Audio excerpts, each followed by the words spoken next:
Hey, velkommen til det i dag. I dag skal vi fortælle vitser til jer. Det her er hibachi. Og det her hibachi trøffel. Ja. Vi laver top 10 over den bøssevits. Okay. Vi begynder. Hvad kalder man 10 bøsser i en seng? Og det ved jeg ikke. Man kalder det pølsemix. Okay, 10 bøsser sidder i et badkar. Den ene pludselig siger til den anden: "Har du sæber op i det ene?" Uha. Jeg tror han mener den kram. Der var 3 bøsser i en campingvogn. Den ene havde en lærm på 30 cm. Hold da kæft. Den anden havde en på 17. Kæft, de har en stor røv, man. Okay, den tredje en var 25. Det havde de 2 andre lidt ondt i røven af. Ja, fanden, det kan jeg da godt forstå. Hvad står BIF for? Det ved jeg ikke. Det står for bøsser i forklædning. Like this. Okay. Alle børnene ridsede i en bil, undtagen Harry. For det var hans Ferrari. Men for det er ikke nogen bøsser. Det er ikke nogen bøssevits, det er fund. Fuck dem, man. Bøsser versus bøsser.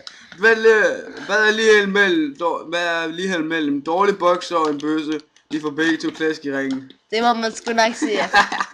En mand kommer ind på en bar og beder om en double whisky. Du ser vred ud, siger tjeneren. Er det noget galt? Ja, for helvede. Jeg har fundet ud af, at min bror bøsser. Nej, fandme nu. Næste dag kommer manden igen ind på baren. En double whisky, siger han. Og du stadig what på tjeneren? Jeg må ikke. Min far har også bøsse. Den tredje dag kommer manden ind igen på baren. 3 double whisky, siger manden. Nu ser du rigtig vred ud, siger tjeneren. Og der er slet ingen i din familie, der kan lide kvinder. Jo, min kone. Okay, hvad kalder man det? Nej, det der er værd. Det er sådan en bissalot. Okay. Sådan en pizza-bis. Ja.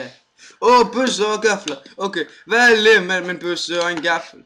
De skaber begge til madrester. Bøssernes skid. Hvad hedder bøssernes skid? Svar, ringenes her. Ja. Jeg ikke forstår. Okay.